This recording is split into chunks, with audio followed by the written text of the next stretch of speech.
Chapter 1. What is happening to us men today and why?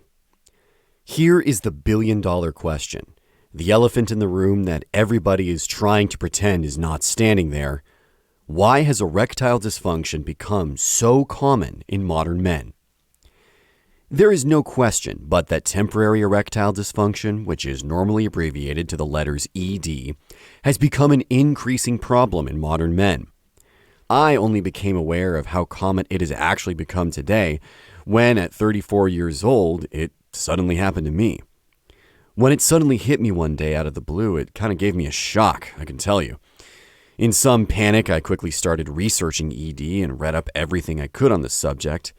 And then I cautiously mentioned it to my closest buddy, and guess what? He admitted it had also recently happened to him and had lasted for a period of several months. ED is not an easy subject for guys to talk about. Not many men want to admit they have suffered from it, even to their closest friend. But as time went by, I gradually learned that a considerable number of the guys I knew had also experienced it. Luckily, in all cases, it proved to be a temporary condition, but all of them admitted it was certainly a very scary and very unwelcome experience when it first occurred. So as I began to appreciate just how many other guys I knew had suffered from it, I began to wonder why it had become so common in the era in which we live. I suspected that the standard explanation that it was simply down to the stresses of modern living was too simplistic and a cop-out. I figured there had to be a more solid, scientific explanation, and so I began to think carefully about exactly what it is that we do today that is fundamentally different to previous generations. I considered many different aspects of modern living, such as our exposure to electromagnetic frequencies from the electronic gadgets that we interact with every day. But time and time again, a nagging voice in my head took me back to the need to consider something more fundamental. Well, the most fundamental aspect of our lives is the food we eat and how and from where we acquire it. Before we go any further, the first important point to make about erectile dysfunction, known as ED, is a highly positive one, which is the fact that in 99% of cases in an otherwise healthy male without serious underlying health conditions, it is totally reversible, even in older men. Even for those men who do suffer from underlying health conditions, there are ways of beating the problem. Indeed, in many cases, but obviously not all, some of the information in this book may well prove helpful to those men as well, not only in terms of solving their ED problem, but possibly even improving their underlying health conditions as well. Some of the stuff I'm going to tell you about here will blow your mind, not because it is very sophisticated or scientific. Quite the opposite. The reason it will blow your mind is because once you have heard of it, you will instinctively appreciate the logic of it and come to quickly appreciate that any degree of ED that you may have experienced is not your fault and that there is nothing unusual about you individually. It is simply that you happen to be one of the hundreds of millions of males in one of the generations in the last 60 years that have been poisoned by the modern chemicals that we all interact with every day without appreciating what they have been doing to us. Don't panic. I am not going to suggest that you suddenly go on some boring, super healthy special diet or anything like that, or totally give up alcohol or stop eating meat. To hell with that. I am not here to preach at you. I like my man food as much as anybody, and I like my beer.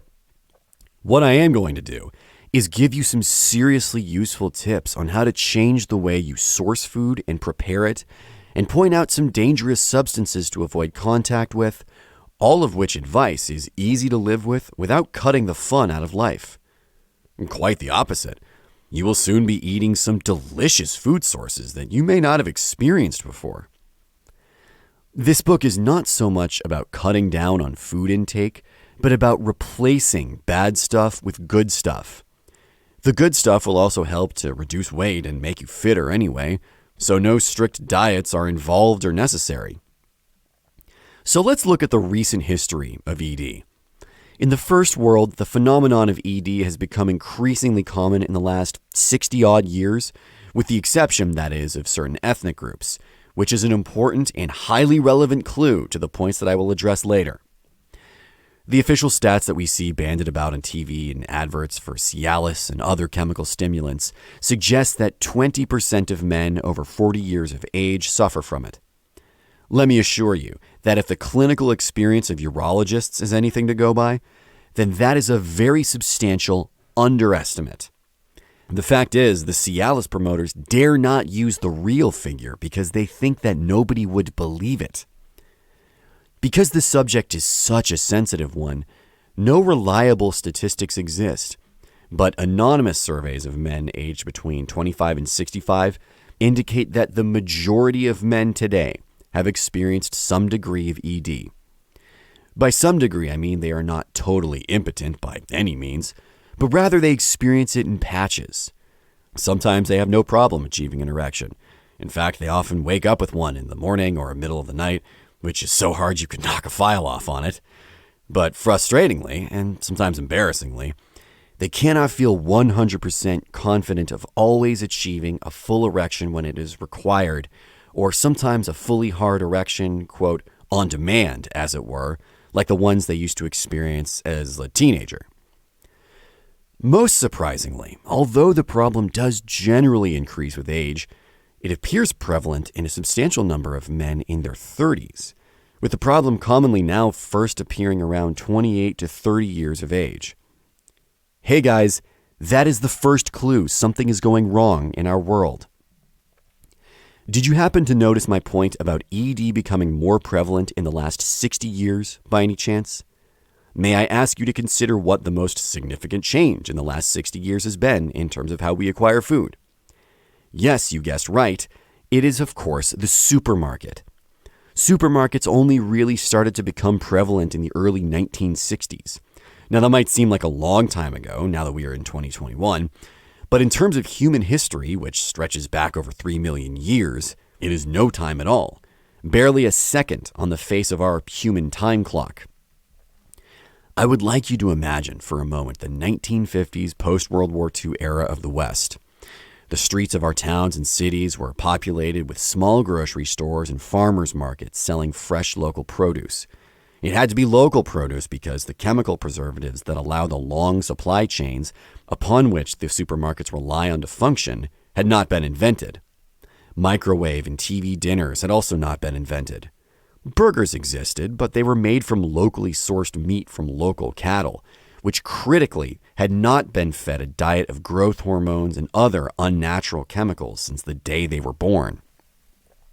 Chickens were raised in local farms and naturally grew up running around outside on the land, eating natural food, not in intensely packed sheds without access to any natural sunlight, and fed a diet of hormones and chemicals since they were hatched like so many chickens are today, particularly in the USA. Have you ever looked at the fruit and vegetables in your local supermarket and asked yourself how certain items are on sale despite being out of season? If you still have a farmer's market in your locality, check if those items are for sale. The answer is, of course they are not. The only way an avocado makes it all the way from Israel and travels several thousand miles to your supermarket without going off is because it has been chemically treated to keep it fresh. Many of these chemicals, growth hormones, and preservatives are not only seriously impacting general health in the population, but in particular are without doubt increasingly causing ED problems in men. I happen to come from a family that has over 600 years of recorded history on the male side. I have checked the records and found that many of my ancestors were fathering children at quite advanced ages. In fact, my father was over 60 when he fathered me, and his father was over 65 years old when he fathered him. This was not that unusual in earlier periods. For example, if you look at the records from the Victorian era, men in their 50s and 60s would father families of 10 to 20 children as the norm.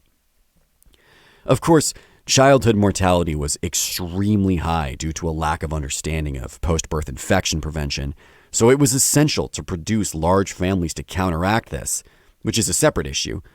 But nevertheless, in terms of reference to ED, it proves that men in that time had no real problem performing, even into their senior years.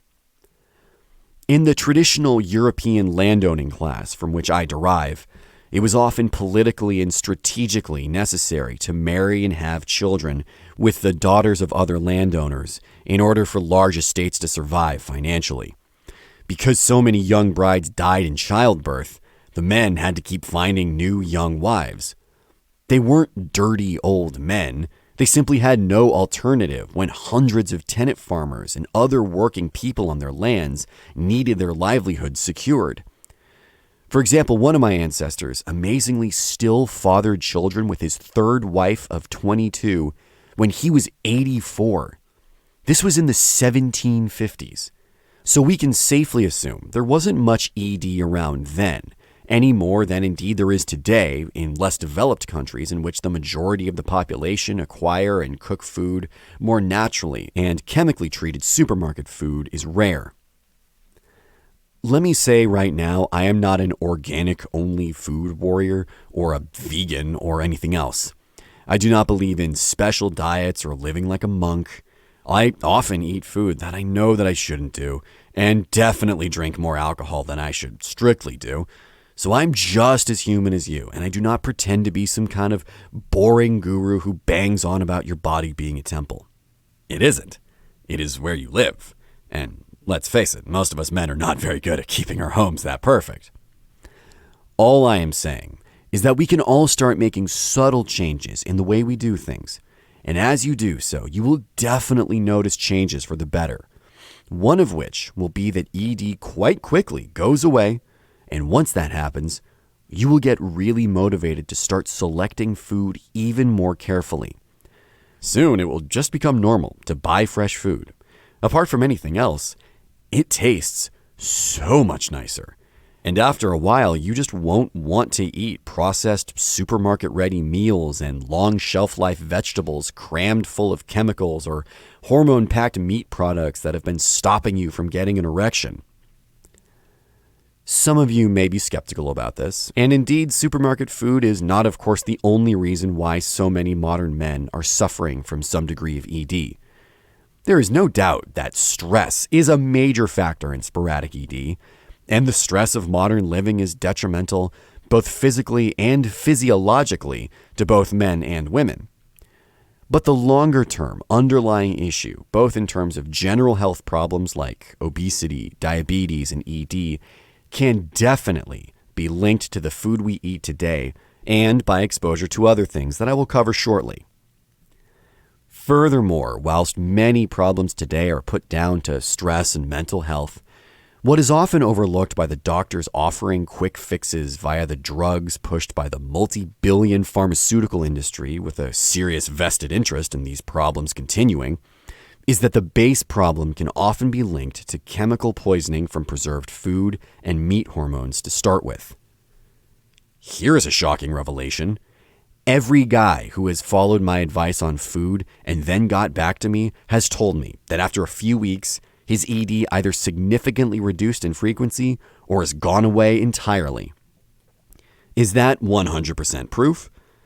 No, it isn't in clinical terms, but it sure is a damn good indication that eating the way we were designed to and have been doing for thousands of years is definitely worth the effort. Earlier, I made reference to the point that whilst ED has become an increasingly common problem in modern Western civilization, there exist certain ethnic populations in our midst that are exceptions to this. The Muslims are a prime example. The occurrence of ED in the Muslim population is very much lower than the norm. What is different about the Muslims? They eat a much more natural diet and procure and prepare fresh food more or less the same way as they have traditionally done for hundreds of years. In so doing, they shun processed food and minimize mouth contact with one of men's worst enemies, plastic. Plastic has a great deal to answer for.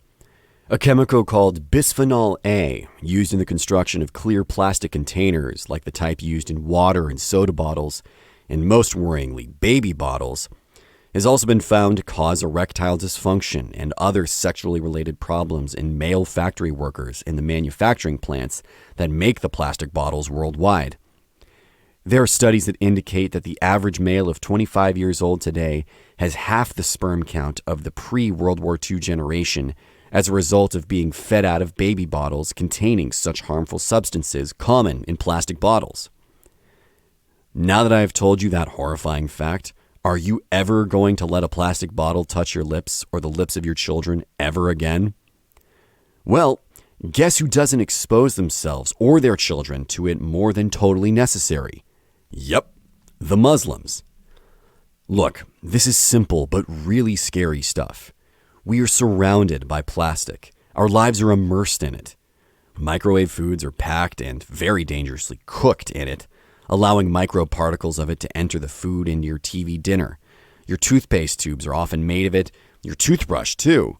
Both allow these chemicals to enter and contaminate your mouth. Over the years, the contamination builds up. That's why it may take 28 or 30 years of exposure to reveal itself. But as you don't know what it has been doing to you, you just assume there is something wrong with you individually.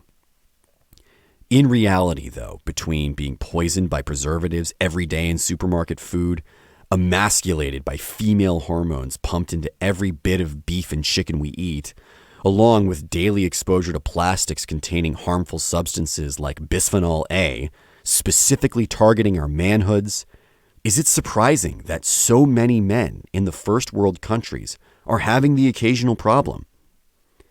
Frankly, it could be considered testament to the sheer resilience of the human race that with all this poison inside us, that any of us can ever get it up at all. The only bright side of this horror story is at least now you can feel better about your ED if you are suffering from it. You know now that it isn't your fault. It wouldn't have happened if all these harmful substances weren't invading our lives. However, with that knowledge comes the new responsibility, which is to de-expose yourself to all this harmful crap and get closer to a more natural way of eating and living your life. We live in a quick fix world, and it is tempting to fix ED with a pill. There are, however, problems linked to this solution about which I do not intend to go into in detail because you will already have researched them. But apart from the potential dangers, one is that many men have a problem experiencing an orgasm using them. However, I understand full well what a confidence booster it is to know that by taking that pill, you can guarantee to get an erection. I appreciate that most of you who are currently experiencing ED have used or are still using one of the ED drugs available, and the thought of suddenly abandoning them in the hope that following a healthier eating regime will make them unnecessary is a daunting prospect. My answer to that dilemma is simple. If you feel like this, then don't abandon immediately. What I would suggest is this.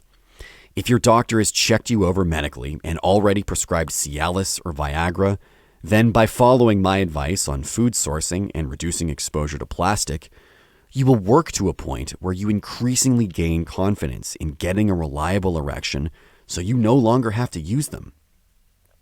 Think of yourself as a soldier going into combat. The pill is your backup pistol rather than your main weapon, which is your assault rifle. But just knowing you have that pistol hidden in your back pocket if you should need it is a real confidence booster. I used to use Cialis myself until I started to study the impact of diet and having changed the way I eat, no longer needed it. But I will be honest enough to admit that I carried it in my wallet all the time just in case for reassurance. One day the packet fell out of my wallet and I realized that the use-by date had expired on the packaging. I hadn't needed it for over 2 years. I tried to calculate how many times that I must have had intercourse with perfect erections without it in those 2 years, but I gave up. It was a hell of a lot, for sure. Okay, let's summarize this chapter. In the next chapter, I will be giving you examples of the best fresh food to buy to cure ED permanently. First, though, in conclusion to this chapter, let me sum up the 4 most important actions you need to take. 1. You need to start buying fresher food, which is locally sourced and guaranteed free of preservatives. 2. You need to avoid consuming meat infused with hormones from intensive farming practices, particularly beef and chicken. Do some checking on the claims of farmers selling in your local farmers markets. Make sure that the meat really is hormone-free. 3. You need to avoid contact with clear plastic bottles as much as possible. Only drink out of them in an emergency if no glass bottle alternatives are available. Never cook or microwave food in plastic containers of any kind. 4. If you have children, restrict their mouth contact to plastic and instill the message into them, unless you think it is acceptable for your son to have half the sperm count that he should have at 25 years old and be suffering from ED by 28. Lastly, in my opinion, the increasing commonality of ED should be considered a serious warning signal for the whole of Western society that we are doing things the wrong way, and we need to rethink the way we acquire food and how we interact with poisonous chemicals like bisphenol A.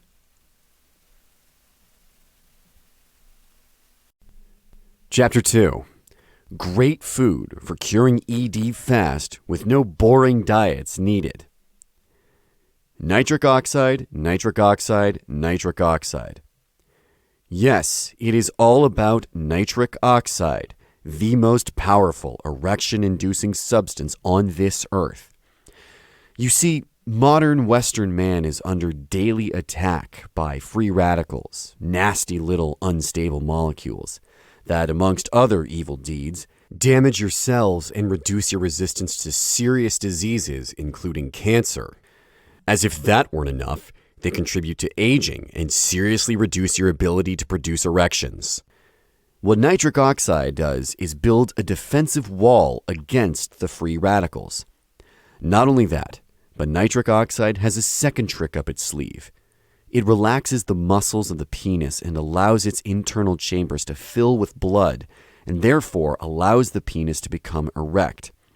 Studies clearly indicate a significantly improved level of hardness in men's erections after consuming foods with nitric oxide. So, let's check out some of the nitric oxide-rich foods. Blueberries. Okay, so do you like blueberries? If you do, you are really in luck, my friends, because like several other dark fruits, they contain a lot of nitric oxide. Blackberries. Blackberries are also an excellent way of raising your nitric oxide levels, and there are lots of good recipes that contain them. Just don't overcook them though, because this can reduce their effectiveness. An easy way to consume blackberries, if you don't happen to live in an area where they commonly grow, is to start replacing your daily jelly choice with blackberry on your bread or muffins. Okay, so there are a couple of sweet fruits to whet your appetite and make you appreciate how easy it is to work your way back to a harder erection. Now here are the main meal items. You will quickly appreciate that replacing a few items with these alternatives is dead simple and does not require you to start some awful diet. Best of all, most of this stuff is delicious. Meat, poultry, and seafood. Yes, you read that right. If it weren't for the artificial injection of hormones, preservatives, and other chemicals in your favorite man food, in its normal form, it would be giving you a hard-on that you could, hammer a nail in with.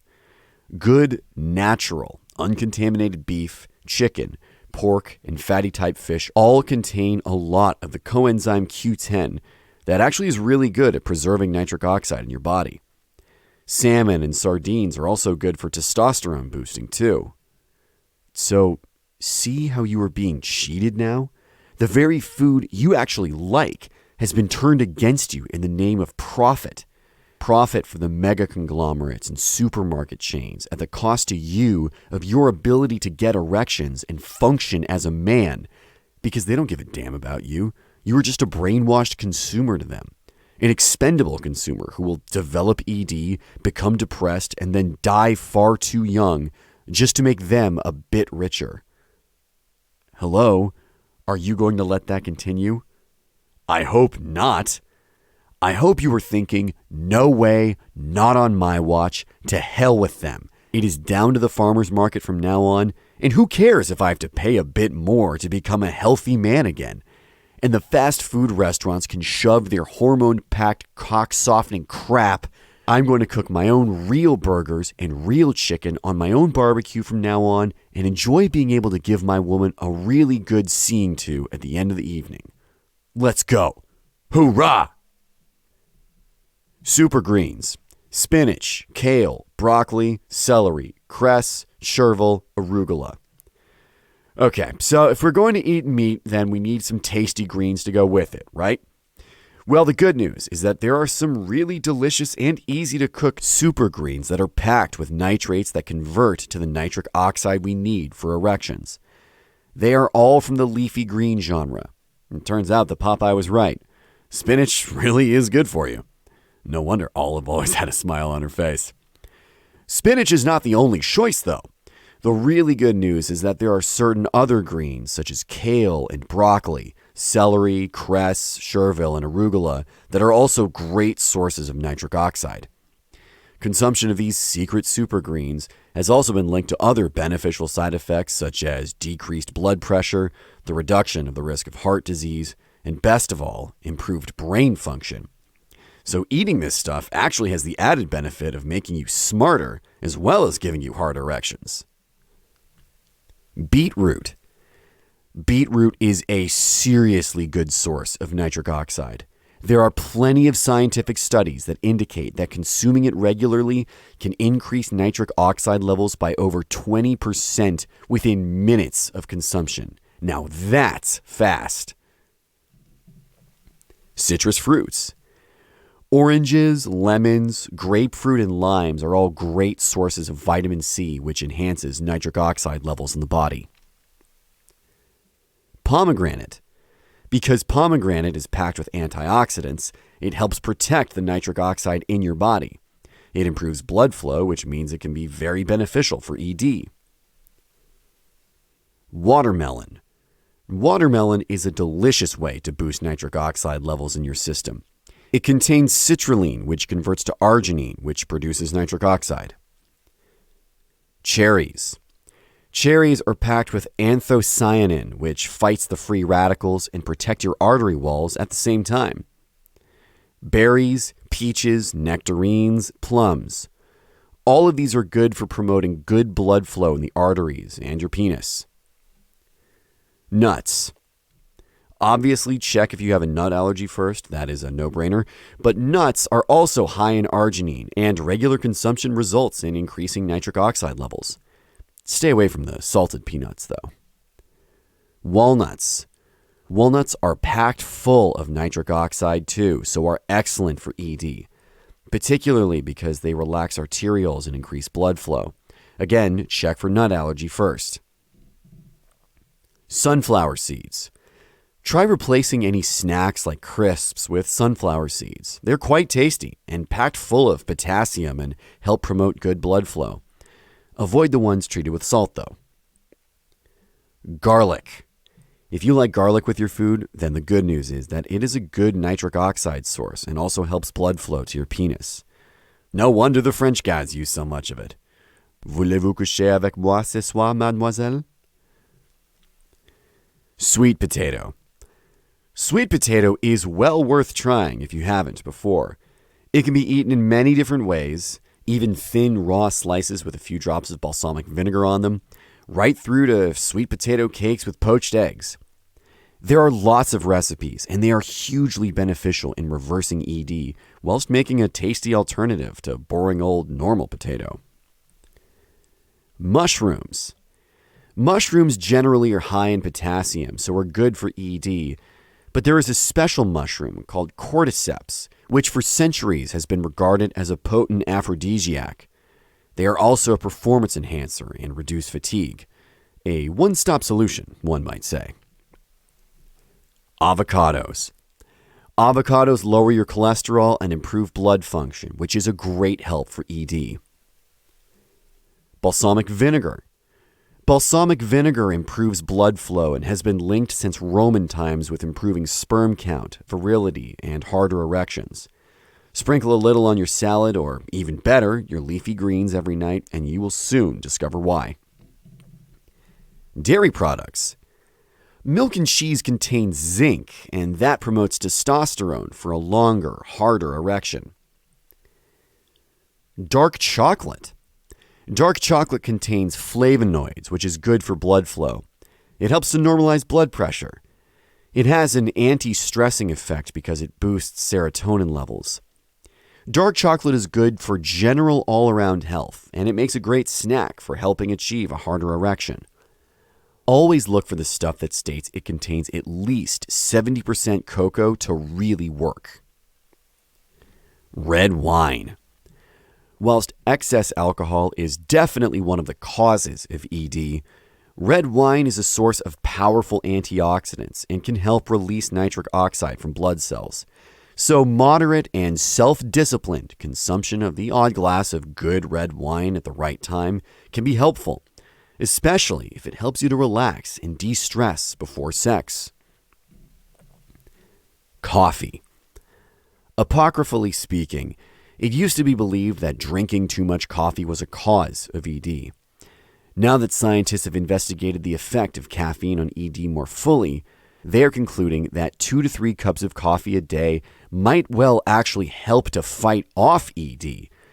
But they are not exactly sure why, because there are no definitive studies on the effects of coffee to date. Studies so far have simply been based on trials involving coffee drinkers versus non-coffee drinkers, and in these trials, the coffee drinkers appear to be less prone to ED. One theory as to why this might be revolves around 2 of the most important arteries for achieving erections, the helicene arteries.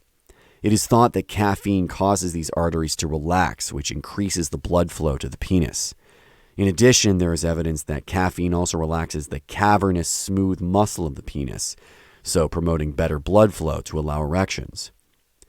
So, 2 to 3 cups of normal strength coffee a day seem to be a good thing. Let's not forget that if you happen to be a tea drinker, tea also contains a certain amount of caffeine too. Cooking oils.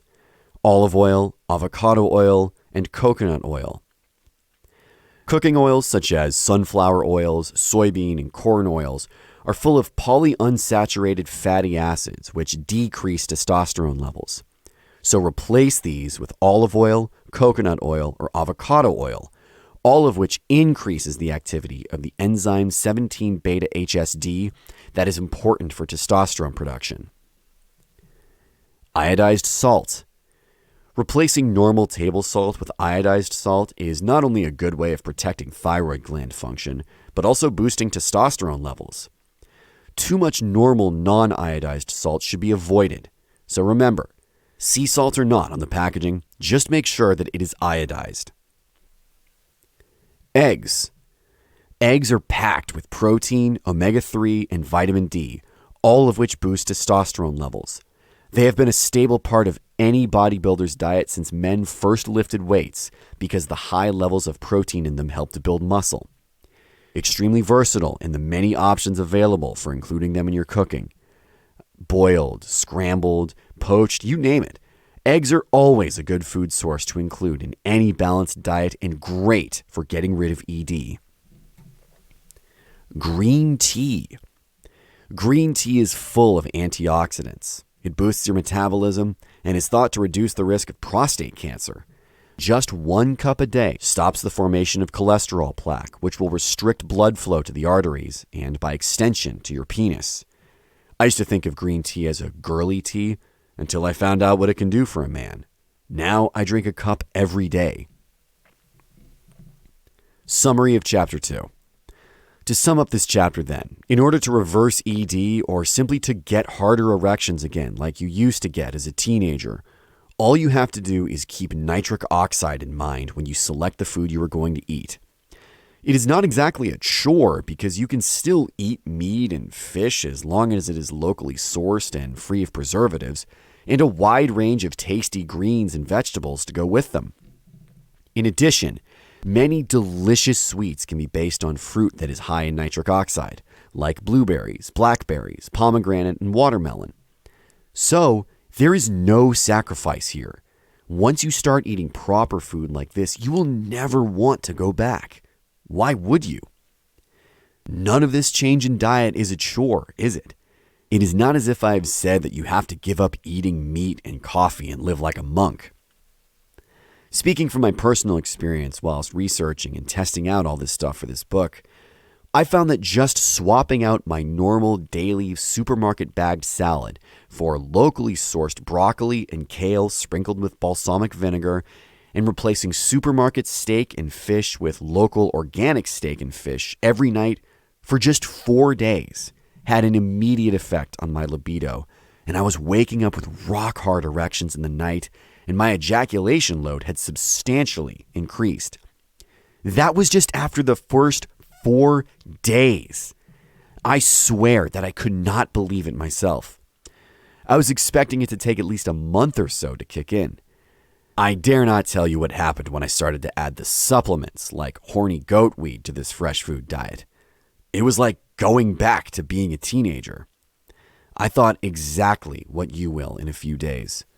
What have I been missing all these years? Once you try it, I guarantee you will never, ever go back to crap hormone and chemically poisoned supermarket food or ever eat at a mainstream fast food place again.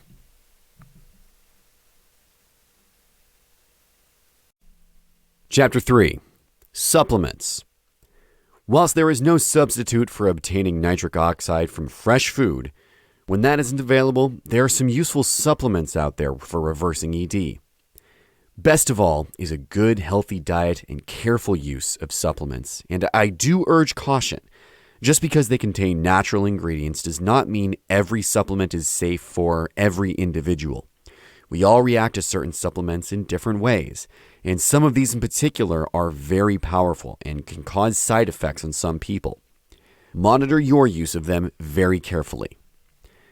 The other serious caveat on supplements is that the whole supplement industry is fairly unregulated, so be very careful what you buy. Established brand names are the safe route, even when you have to pay more. Also, be aware that there is a multi-billion-dollar forgery industry out there on the web, too. Much safer is to walk into a well-established high street brand, otherwise you might do yourself more harm than good. Here are some of the most effective supplements to supercharge your new, healthy, naturally sourced food diet. And trust me, supercharge is exactly the right expression. Horny goat weed. If ever a plant had an appropriate name, it has to be this one. It has been used for curing ED for centuries. Scientists researching why it is so effective for ED found that it contains icarin, which has a similar effect on the penis as Viagra. It also has many other side benefits, such as treating joint pain, particularly back and knees, osteoarthritis, heart disease, memory loss, high blood pressure, and a number of serious blood-based disorders and illnesses. It is a superhero of a plant. Powerful stuff. L-arginine. Another X-rated supplement that is dynamite. This stuff will make you think you have gone back in time to being a teenager. The only downside to it is that it can cause side effects and reactions in some people. In extreme cases, it can cause cold sores or other skin reactions. If this happens, stop taking it and take some L-lysine until the reaction or cold sores disappear. If you intend to take 1,000 milligrams a day, then to counteract the possibility of side effects, take 500 milligrams of L-lysine at the same time. Again, like horny goat weed, this is genuinely powerful stuff, so responsible use is essential. Ginseng. The so-called man root because it looks like a human shape, and it really does the trick on men. It has been used in Asia for curing ED for thousands of years. The Korean red ginseng variety, otherwise known as Panax ginnex, is the most powerful and effective.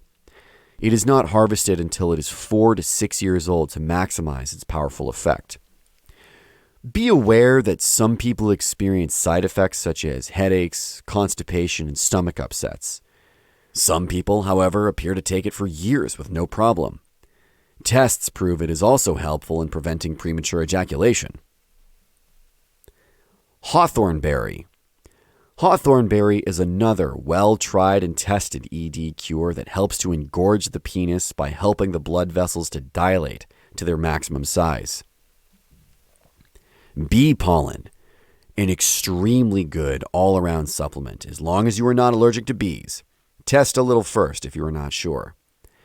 Raw bee pollen is one of the most effective ED cures and also excellent for supercharging your sex drive, otherwise known as your libido. Royal jelly. Royal jelly is said to increase testosterone levels significantly, as well as improving the actual quality of sperm, possibly by 15 to 20%.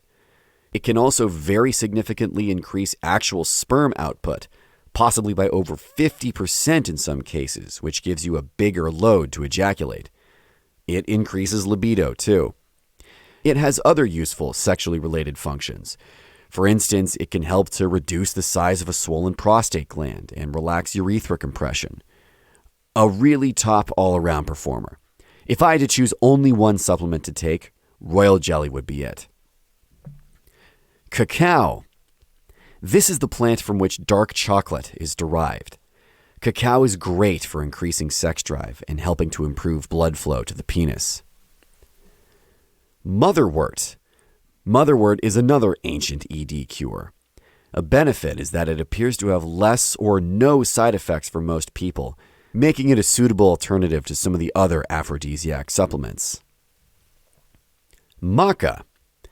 Maca, which can sometimes be called Peruvian ginseng, has a delicious smell. It is similar to butterscotch.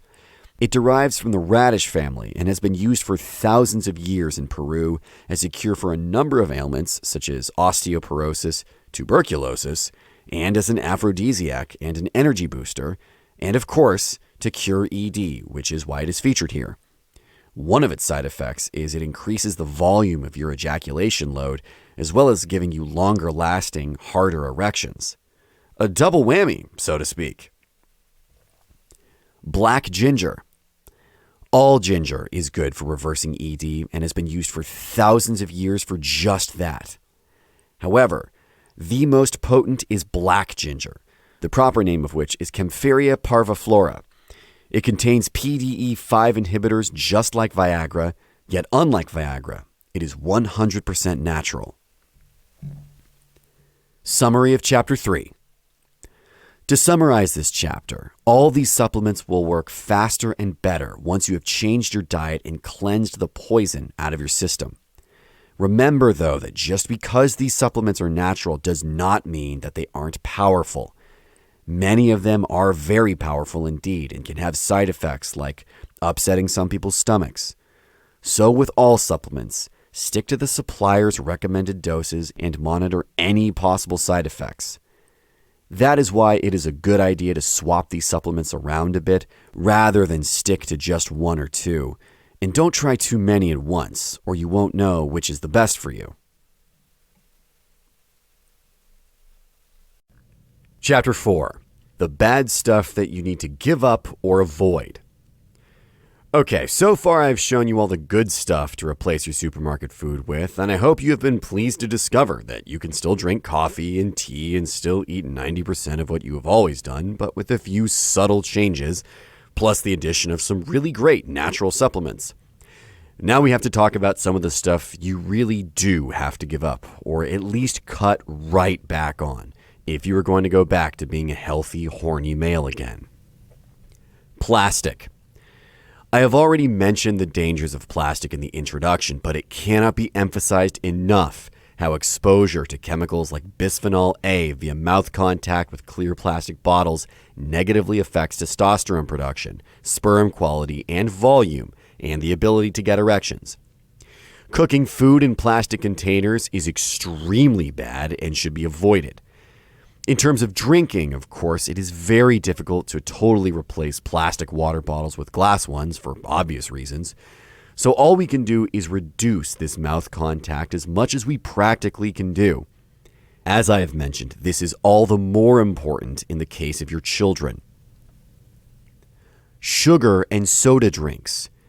So the first culprit on the list is sugar. Processed sugar is a killer, literally. It kills you surely and not even that slowly. And whilst it is killing you, it is also emasculating you. If you are the kind of guy that swigs back sodas every day, I have bad news for you. I am sorry to say that you have to stop drinking them if you want your ED to go away. Sugar contains a hormone called leptin, which normally tells your body to stop eating. Sodas contain such high sugar content that they create leptin resistance, which reduces libido. Sugar also reduces the level of testosterone in men. Burn that into your brain. Sodas are emasculating you, man. Wake up before it is too late. At school, all of us did the experiments with cola, dropping a Mankey coin in a glass of it and watching it turn into a shiny mint one. Even more scary, leaving a human tooth in the glass for 24 hours and seeing it dissolve the tooth to nothing. This is the stuff that you are drinking every day. Would you drink battery acid? Why not? After all, it will take longer to clean the coin and dissolve the tooth, so it has to be less harmful, right? Seriously, man, bin all that soda crap right now. If I had to pick between cutting down on sodas or cutting down on beer, I would recommend cutting out the sodas first any day. You will live longer. Think about it. Unless you were an alcoholic, in which case the first step to solving your ED is to quit, then you are very likely indeed to be drinking a lot more soda every day than alcohol. So whilst your doctor bangs on about the units of alcohol that you consume in a week, he or she ought to be worrying just as much or even more about how many liters of death soda you consume, because it is killing you quicker than alcohol is for sure and destroying your manhood every day. If you have young kids, don't bring them up to drink soda drinks. The rot sets in from the first mouthful. Instead, have the courage to buck the trend and teach them to drink pure water and ration candy severely. And then just see the difference between your kids and your neighbor's kids by the time they are 12 years old. Your kids will be healthy, fit, and slim. The rest of the kids on the block will be heading to an early death due to obesity and its related illnesses like diabetes. If you have minimized your kids' mouth contact with plastic, then your sons will have double the sperm count of your neighbor's overweight kids by 25. It still amazes me every time I think about it.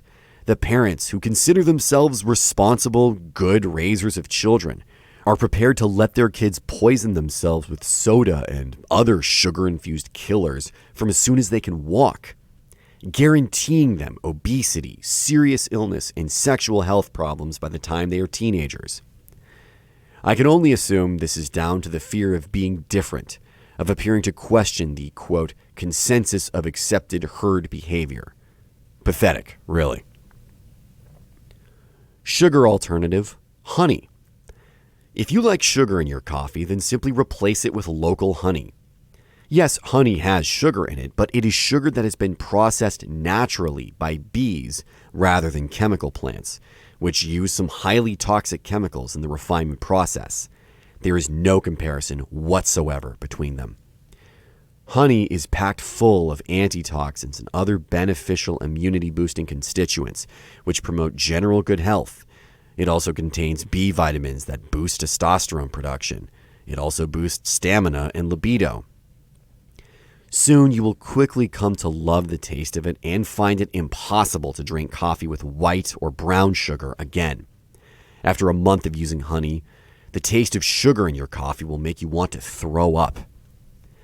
This is when you will appreciate how unnatural processed sugar is. You have simply become conditioned to it since being a small child and have never questioned your consumption of it. You can replace processed sugar with honey not only in your tea or coffee, but anywhere else you use sugar, such as on cereals or sweets. Try honey on blueberries and cream for a great erection-creating sweet. Alcohol. I'm not going to lecture on this one too long because you have heard all before. Basically, some alcohol, like red wine in particular, in moderation, which is usually defined as 2 units of alcohol a day for the average man, can actually increase blood flow and frankly relaxes you if you have lost confidence a bit. So in moderation, it can actually help ED. However, we all know what happens if you drink too much. Brewer's droop. Long-term alcohol abuse will definitely give you ED, but like most things that give you ED, you can reverse it in 99% of cases. Just cut right back on the boozing, preferably stop entirely for a spell, and your performance will return. Smoking.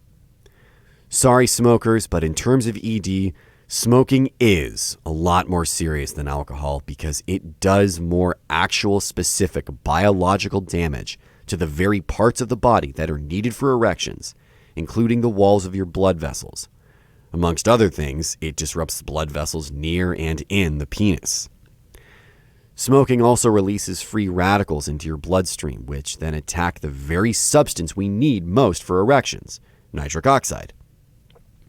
Smoking is one of the few things that can cause permanent ED because it can cause arteriosclerosis. This is a condition in which the arteries become hard.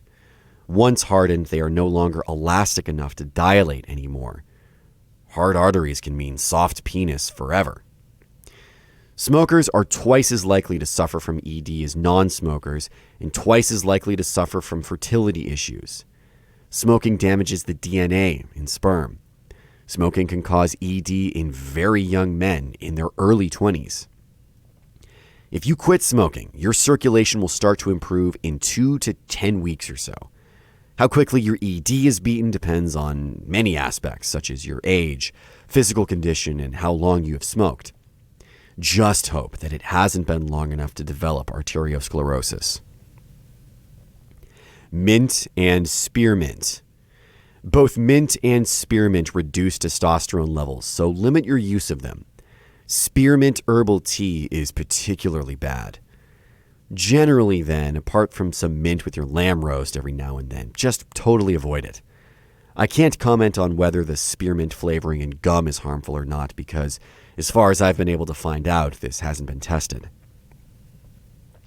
Cycling. Cycling is obviously an excellent cardiovascular exercise. It burns calories and generally does you a lot of good. However, unfortunately, from the ED perspective, it is not so good. Cycling for more than 3 hours at a time can cause ED. Because the seat puts constant pressure on the perineum, which is the spot between the anus and the genitals, it can damage nerves there and also compress the artery leading to the penis. Too much of this can cause permanent ED and other complications. It is even possible to actually crush your prostate by too much cycling. The solution to this for the keen cyclist is a noseless saddle. Tests on long-duration cyclists have clearly indicated that those riding with noseless saddles suffer from less ED and damage to their perineum than conventional saddles.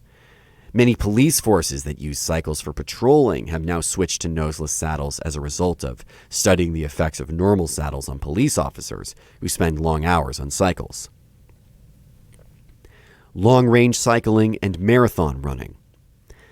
There is another issue here, too.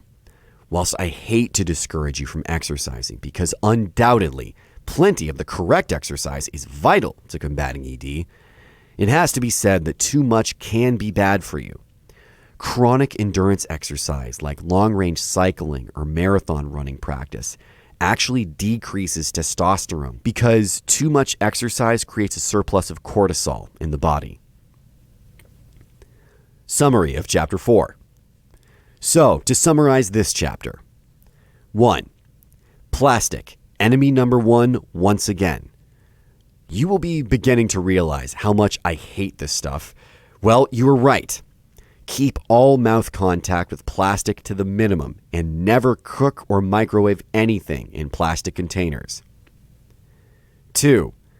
Stop drinking sugary sodas, particularly the black stuff, and replace them with healthy alternatives.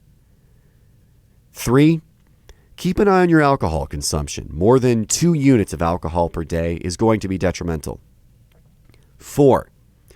Smoking is an outright erection destroyer, along with all the other long-term damage it does to your arteries. That you really do have to give up if you want your life back. 5. Be aware that mint and spearmint attack testosterone. Limit your exposure. 6. Too much cycling with a normal racing saddle can cause ED, and much worse, it can damage your prostate. If you are a keen cyclist, then get a noseless saddle. 7. Exercise is great, but bear in mind that long-duration exercise like marathon running and long-distance cycling will reduce testosterone levels. The best exercise is moderate duration, but frequent, preferably some kind of exercise daily that works up a sweat. Chapter 5. Hydration. Water. Hydration plays an extremely important role in reversing ED, but it must be the right type of hydration. The fact is that the vast majority of people do not drink enough water, period. They think they do, but they do not. The average male needs at least 3 liters of water per day, and much more in hot climates. The more water you drink, the more you flush your system of all that bad stuff that your body has processed and is trying to get rid of. That said, whatever you do though, stop drinking tap water right now.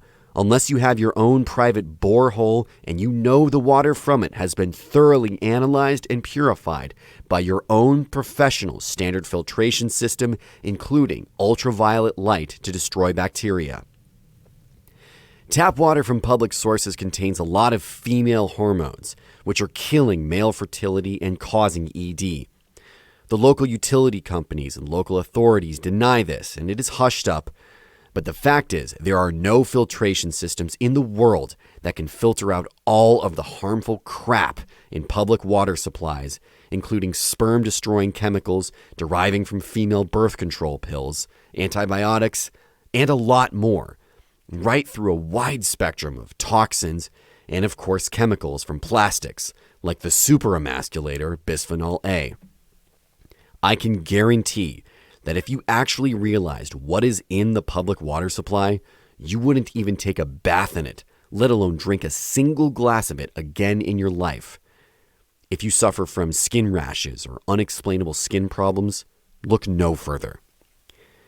If you want a horrifying statistic, in many large cities, the water you drink at 7 p.m. from your tap will have passed through at least 2 other people in the previous 24 hours. Do you really want to drink other people's piss? Your dentist will tell you that public water has fluoride in it to preserve your teeth, so it is good for you. To hell with that BS. Just clean your teeth more often, man. And give up drinking tooth-destroying sodas and cut out all processed sugar. Think of it this way. Every glass of water that you drink out of the tap is literally emasculating you. So stop drinking the ball-destroying, dick-softening crap right now. Installing a filtration unit in your house will improve matters a tiny amount, at least in terms of bathing in the disgusting secondhand human effluent that comes out of your tap. But in terms of drinking, it will not protect you from the really harmful chemicals in public water, no matter what the salesman tells you. If multi-million-dollar public utility filtration units can't do it, why would your cheap home kit perform any better? Don't be suckered. Spend the money on bottled water instead if you want to get rid of ED.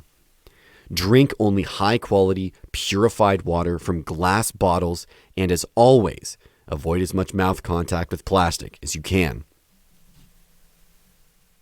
Good drinks for testosterone. Replace all those ball-destroying sodas with drinks that boost testosterone, like pomegranate juice or fresh lemon juice or orange juice. Sugar-free concentrates to dilute in water can be an option, but check their contents out carefully before buying. Just being sugar-free does not mean that some do not contain other harmful chemicals. Summary of Chapter 5. We have discussed how important hydration is and the vital role that water has in reversing ED, as long as it is not water from a public water supply, in which case it is so full of female hormones and various other highly undesirable chemicals, drinking it will do you more harm than good, certainly where ED is concerned. Whenever possible, you should drink only high-quality water from glass bottles. If you have to drink from a water machine in your office or home, then at least drink it from a glass rather than a plastic cup. Lastly, remember, ideally you should be consuming at least 3 liters of it a day, and I cannot emphasize enough, replace all those emasculating sodas with drinks that boost testosterone, like pomegranate juice or fresh lemon juice or orange juice. Chapter 6. Prescription and leisure drugs that can cause ED. If you happen to be taking any of the types of prescription drugs that I'm about to mention, then this does not mean you can't reverse your ED by altering your diet and drinking habits, as we have discussed. You may just have to work more diligently at it, but in some ways, at least you can feel good about knowing what may be the cause and it is not your fault. So psychologically, that is a confidence booster. If you suddenly experience ED after taking any new prescription drugs that you have not taken before, then you should inform your doctor as soon as possible, because it is quite possible that there may be alternatives available. ED is a side effect that should be immediately reported. There is no shame in it. It is recognized as a serious side effect, which is not your fault. Don't let it become long-term just because you were taking drugs that don't agree with your system. Antidepressants. Certain antidepressants are linked to ED in certain users of them. Nobody knows exactly why antidepressants appear to cause ED, typically in 50 to 60% of users, but it is thought that they possibly attack nitric oxide creation and storage in the body. The reason why definitive trials are difficult in this area is because depression itself often reduces libido anyway, although that does not necessarily translate to ED, which is why it is suspected that many antidepressants do contribute to it. If you take antidepressants, then it is all the more important to boost your nitric oxide levels by eating properly. It is the same story for other prescription drugs. Examples of other drugs that can cause it in some users are antihypertensives, high blood pressure medications, Parkinson's disease drugs, antiarrhythmics for irregular heart conditions, tranquilizers, muscle relaxants, prostate cancer drugs, anti-inflammatory drugs, anti-epileptics drugs. Non-prescription leisure drugs. I hate to sound like a spoilsport, but unfortunately, most non-prescription drugs are linked to ED. So if you use any of these drugs occasionally, just be aware of the need for self-discipline and moderation if you want to keep ED at arm's length. Like alcohol, many of these make you feel more relaxed and aroused and wanting to make love when you get that first hit of good feeling. But too much of whatever you were taking, and you can't perform, which defeats the whole object, as it were. Here are some commonly used leisure drugs that are linked to ED. Marijuana, cocaine, ketamine, amphetamines, barbiturates, opiates, methadone, steroids for muscle building. Summary of Chapter 6. You need to be aware that quite a few prescription drugs can cause temporary ED, and that if you experience it having taken a prescribed drug, you should tell your doctor so he or she can prescribe an alternative. Don't be ashamed to mention ED. It is an accepted side effect that can often be avoided. Even if your doctor can't find an alternative, then often swapping out your diet for fresh, healthy foods can reverse the ED anyway. However, if you are taking prescription drugs, be very cautious about taking any of the supplements without getting a medical opinion from your doctor as to how they will react with your prescription first. Lastly, quite a few leisure drugs are linked to ED, so if you're using any leisure drugs and ED suddenly hits you, then you know where it came from and what to cut back on or give up using. Chapter 7. The best exercise for ED. Pelvic exercises. Strengthening the muscles in the area around the penis are actually very easy to do and incredibly effective for getting rid of ED. There are just 2 muscles of the body to exercise to reverse ED, and all this takes is 2 simple exercises, both of which are done lying on your back. These 2 muscles are the bulbocavernous and the ischiocavernous muscles surrounding the penis. The exercises are really straightforward and can be done lying down on your back, so they are relaxing rather than stressful to do. So here goes. This is all you have to do. I promise you, it is really easy and relaxing. Lie on your back on a hard surface, preferably lie on a towel on the floor, with your arms comfortably at your side and the palms of your hands facing flat to the floor. Now, raise your knees to a natural feeling angle with the soles of your feet facing flat to the floor still. Now, clench your anal muscles tight as if you were trying to hold back an embarrassing fart in the middle of a wedding reception speech, and count to 5 slowly, as in 1, 1,000, 2, 1,000, 3, 1,000, 4, 1,000, 5, 1,000. Now, do the same again, but this time clutching the front muscles around your penis. Don't worry, you will find them when you try it, even if you didn't realize they were there before. Just simply squeeze as if you were trying to cut your urine stream in mid-flow, and then count slowly to 5.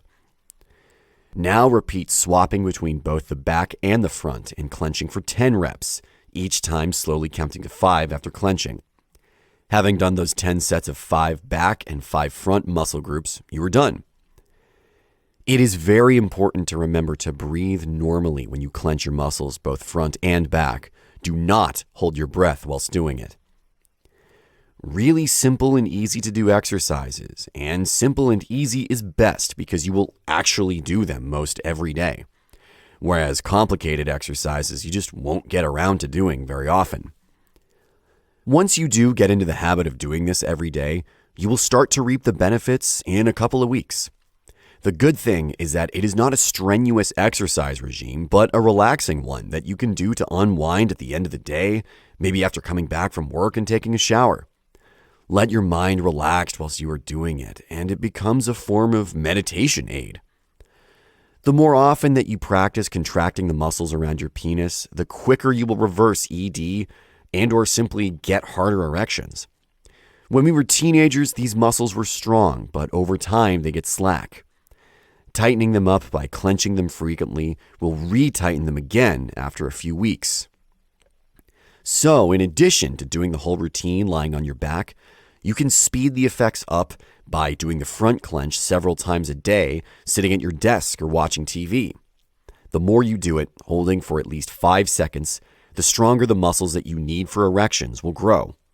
Once again, don't forget to breathe normally as you do it.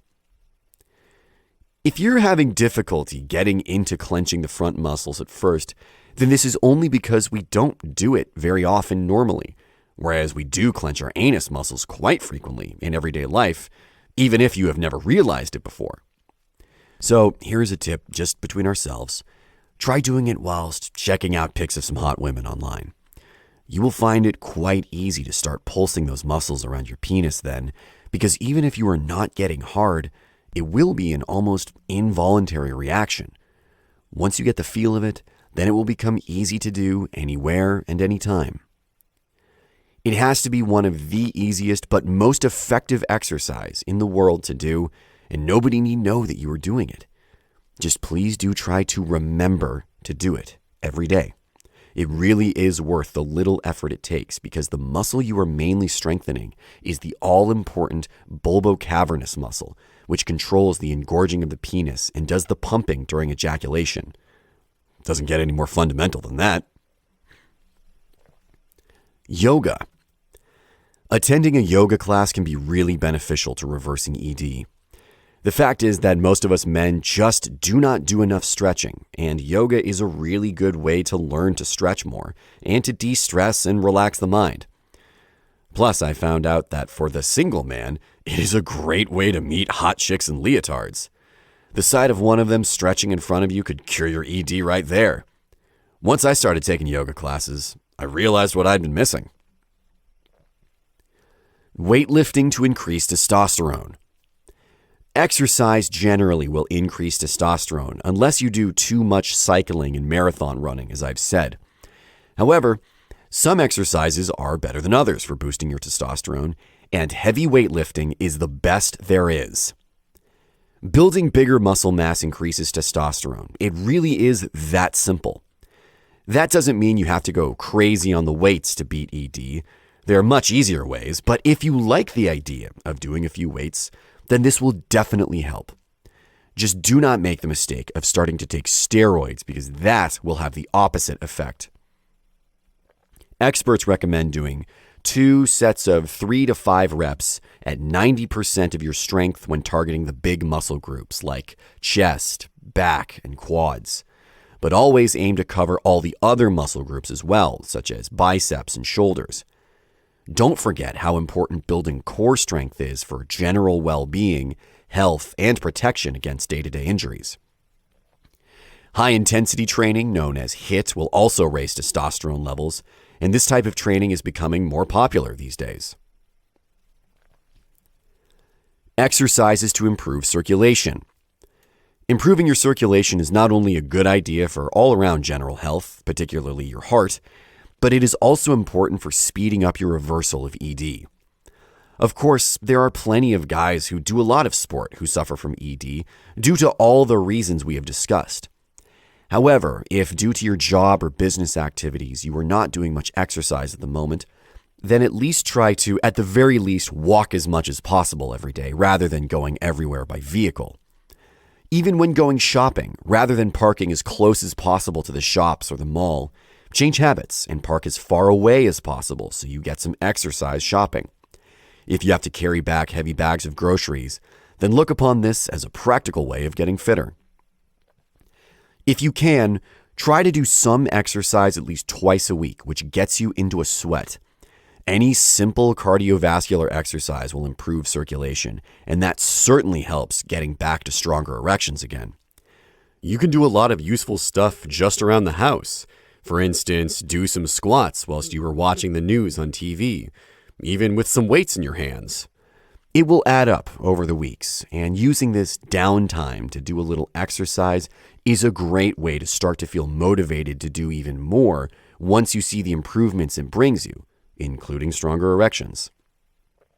Try doing a few press-ups and sit-ups in your bedroom. I worked my way up to 50 press-ups and 50 sit-ups per day by starting out at just 10 and adding one more every day. 40 days later, I was there. It wasn't that hard. The thing that forced me to do it was keeping a notebook beside the bed, so I had to record the numbers every day. There was no way I could leave the bedroom without doing those press-ups and sit-ups.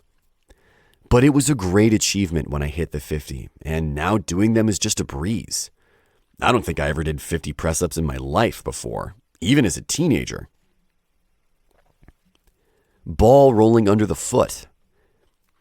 Another beneficial exercise is rolling a small ball like a tennis ball or a baseball under your foot. Sounds crazy, but it is surprising how much good this self-administered foot massage can do. Best of all, you can do it watching TV. It can do wonders for circulation, and you will probably feel the effects in your groin area when you do it with at least one of your feet. Try it. The ultimate exercise, the Qima. In the next chapter, I will be telling you about the ultimate exercise for male potency based on the Chinese Qima, or Iron Horse exercise regime, which was used by Genghis Khan amongst many other early notable historical leaders in order to give them the virility necessary to father large number of children as part of their conquering strategy. More on that later. Summary of Chapter 7. It is essential to strengthen the muscles around the penis because over time, these become slack. Luckily, the exercises to do this are very simple and can be done anywhere, even when sitting on the couch watching TV. The hardest part is not the exercise, but remembering to do them. Other than that, just a few regular, simple exercises to improve circulation are all that is needed. I always believe the simple ones that you can do around the home are worth 10 times the ones you don't do because it means a trip to the gym.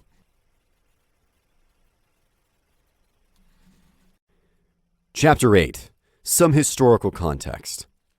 The vast majority of the food choices that I have mentioned here, and indeed the supplements, have been used for centuries for boosting virility and curing ED. The reasons why the ancients needed them is different than the reasons we need them today because they did not have to deal with the poisonous chemicals that we are bombarded with every day. But nevertheless, they are every bit as effective today, and the science behind them is well proven and sound, refined over thousands of years of use. The main reason why the ancients selected these same food sources and supplements was to boost virility. This was never more important than for tribal leaders and men of eminence. The name that is so often linked to virility is Genghis Khan, the infamous Mongol tribal leader who established one of the greatest empires in history, conquering millions of square miles of territory and millions of new subjects through speed, aggression, and strategy. Genghis Khan always held a reputation for sheer brutality, but in fact he had other qualities that made him stand out from other equally brutal leaders of his time and allowed him to achieve more than any other ambitious warrior of his period. One significant difference between him and his contemporaries or enemies was a respect for educated men. As a man of no education from a simple nomadic upbringing himself, he could so easily have slaughtered anyone he came across with an education, as most of his ilk normally did. However, instead, he gave troops orders to spare any learned men and add them to his mobile court of intellectuals. From these learned men, he adopted many innovations. For instance, he created the world's first Pony Express relay service to transport messages across his vast empire at high speed via relay stations. He also learned other vital information, such as that most men die of septicemia from their combat wounds rather than from the actual wound itself. To counteract this, he had his men wear loose silk undershirts under their armor, so that when an enemy arrow entered their bodies, it would carry the silk in with it to prevent debris from entering the wound. The arrowhead and the silk would be pulled out as one, and the wound would quickly heal. By this method, he reduced battlefield deaths from wounds by 75%. By harnessing the combined resources of these highly educated men, he also achieved a vitally important goal for his empire building, namely to impregnate as many women from the lands he conquered as possible with his seed. To a Mongol warlord, this was just as an important aspect of conquering and establishing an empire as winning land through battle. It was proof for all eternity of his achievements. It turned out he was right. More of that in a moment. For now, the question is, how the hell did he make himself so virile to impregnate so many women? It is said that he fathered over 2,000 children. Well, that sounds like a bold claim until you realize that a recent DNA test of men in the region of the former Mongol Empire has identified that 1 in 8 men carry his DNA. Consequently, it is calculated that there exist over 16 million modern descendants. That is some achievement for a man who was constantly mobile and conducting warfare nearly every day of his life. So how did he do it? The answer is that he followed the combined advice of his court of intellectuals, who created a super diet and exercise regime for him. Some of his educated men came from the lands he captured on the borders of China, and in China, the great leaders who also needed to spread their DNA far and wide used a system called Tiama, or Iron Horse. Tiama, the ancient super stud program. Part of Tiama was based on a carefully monitored diet, and part was based on a regime of specific exercise designed to keep the prostate gland healthy, improve blood flow to the sexual organs, and to drive toxins from those vital areas. One exercise, which is likely to have been incorporated into meditation, involves lying on the ground facing upwards and whilst retaining the shoulders on the floor and the palms of the hands facing downwards and the knees bent, raising the pelvic area as high as possible and holding it there whilst counting from 20 to perhaps as much 60 seconds while breathing deeply. Repeating this movement and holding the position several times whilst doing it in synchronization with deep, even breathing designed to evacuate the lungs of as much of the self-generated CO2 that we accumulate in our breathing as possible, and then replace it with clean oxygen is the object of this exercise. Another exercise, again done whilst lying on the back, involves massaging either side of the lower stomach area with a quite strong downward movement of the hands while breathing deeply. Again, this is repeated in sets. While still lying on the back, another exercise involves gently massaging the sperm tubes at the base of the penis between forefingers and thumbs. A few minutes of this is followed by massaging the testicles themselves.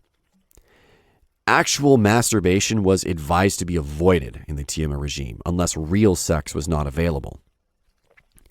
Another exercise mentioned in the Tiama involved, guess what? Rolling a small hard ball under the soles of each foot for a few minutes. It was said that this can be done standing or sitting as long as some pressure on the ball is exerted. See? What did I tell you earlier? If it was good enough for Genghis, then it's good enough for you, man. Once again, twice daily meditation for stress relief was second only to diet in terms of importance in the Tiamat regime. The standard Mongol diet followed by Genghis Khan's warriors was based generally on red meat from hunting animals, such as deer or wild boar, or occasionally from slaughtered domestic goats, horses, or donkeys, and a wide range of dairy products, including yogurt and cheese from sheep, goats, camels, or yaks. In terms of the dietary side of the Tiamat, however, Genghis followed a strict set of principles outlined to him by his mentors. He consumed less actual red meat in his daily diet in comparison to his men, but supplemented it whenever possible by fish caught in rivers or inland lakes, or by seafood like oysters when close enough to the coast to send his followers out to obtain these. In addition, he ate a large proportion of vegetables, fruits, and berries. In other words, he maxed out on everything mentioned earlier in this book, sources of none other than, you guessed it, nitric oxide. Another important part of the Tiamat was the use of meditation to free the mind from stress. Genghis believed in a stress-free life. One advantage that he had over the rest of us was almost certainly that he simply killed anybody who annoyed him. We can all see how that would help. In addition to actual meditation, the Tiamat regime recommends sex every day as part of this stress-relieving philosophy. Genghis Khan had several official wives, from strategically or politically important marriages to daughters of other rulers. In addition, he was followed everywhere by a mobile harem of hundreds of carefully selected girls captured from the lands he conquered. It is certain that Genghis Khan will have had harem masters running this harem, ensuring that the girls were presented to him in rotation at the optimum time of their cycle for impregnation, so virtually every shot he made counted, as it were. Without this scientific input and high level of organization from his educated men, no matter how virile he was, he could not have fathered so many children. So, there we have it, guys. What worked for Genghis Khan could work for you. Well, at least some of it. I don't think many of us could achieve a harem of hundreds, but the principles are sound. Okay, let's wrap this up. All right.